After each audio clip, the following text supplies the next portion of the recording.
Hubo un tiempo que un pequeño club gallego hizo temblar a los gigantes equipos de Europa y de la Liga. Real Madrid, Milan, Bayern, Fútbol Club Barcelona y tantos otros se vieron muchas veces superados por este equipo. Estamos hablando del Super Depor, un Super Depor que hace ya unas décadas era un gigante del fútbol español, o casi gigante, y tuvo una época de gloria. Ahora casi ha caído en el olvido y está intentando resurgir de las cenizas como el ave fénix.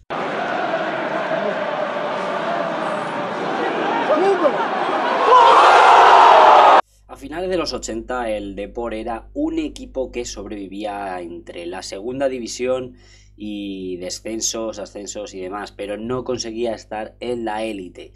Y todo esto empezó a cambiar a partir del año 1988, cuando el gran Lendoiro asumió la presidencia del Deportivo de La Coruña. El presidente empezó a apostar por fichajes bastante arriesgados, una gestión valiente y un estadio que empezaría a soñar con buenas noches europeas y de gloria para el club de La Coruña. Todo esto empezó a cambiar a partir del año 1992 con los grandes fichajes que hizo el Deportivo de La Coruña.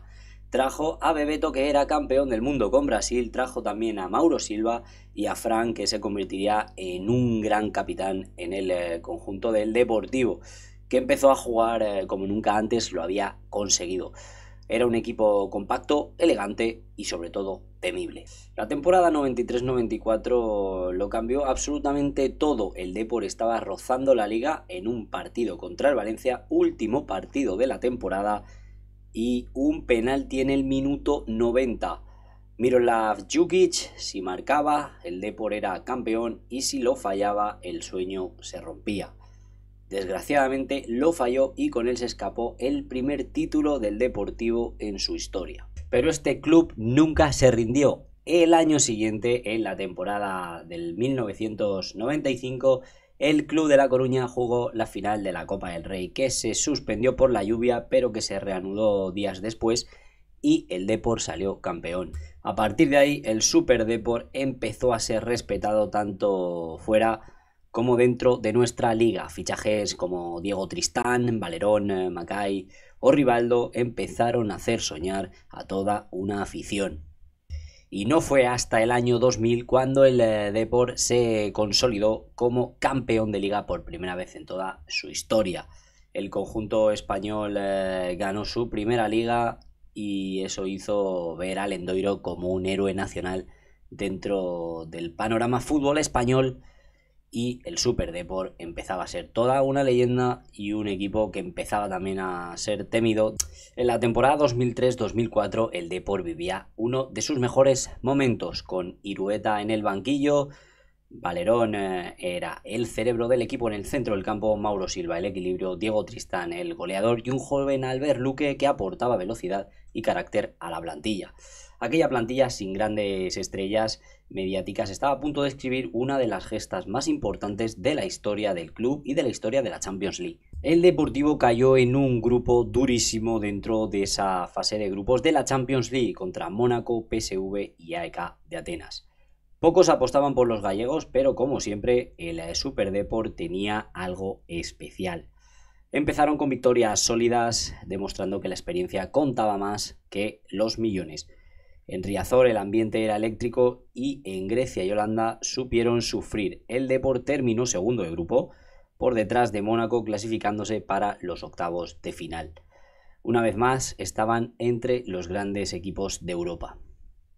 Y en octavos de final nada más y nada menos que le tocó la campeona de Italia, la Juventus de Turín, a la que todos daban como favorita para pasar esta eliminatoria. Pero el fútbol tiene estas cosas, que no siempre el equipo favorito es el que sale vencedor. En la ida en Riazor, Walter Pandiani puso el único gol en el marcador y el Deportivo se fue con ventaja 1-0 para el partido de vuelta en Turín.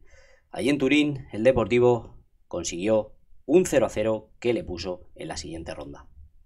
Y llegamos a los cuartos de final, donde allí le esperaba el vigente campeón, el Milan. Un Milan plagado de leyendas como Dida, como Nesta, Maldini, Pirlo, Kaká o Shevchenko.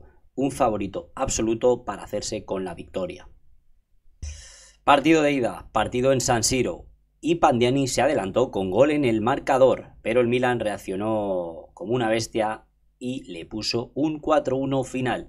Parecía una eliminatoria sentenciada, nadie, absolutamente nadie, creía que el Depor pudiera remontar en Riazor en el partido de vuelta. Pero en Riazor los milagros sí existen.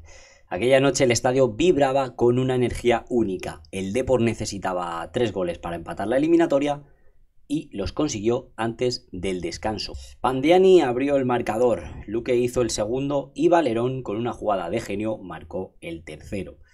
En el segundo tiempo Capdevila hizo el 4, sí, 4-0 en el marcador, y el Milan, el campeón de Europa, acababa de ser arrollado por el Depor en Riazor. Fue una de las mayores remontadas de la historia del fútbol. El Depor estaba en semifinales, unas semifinales que nada más y nada menos se tendría que enfrentar al Oporto de José Mourinho, un equipo táctico y un equipo bastante agresivo.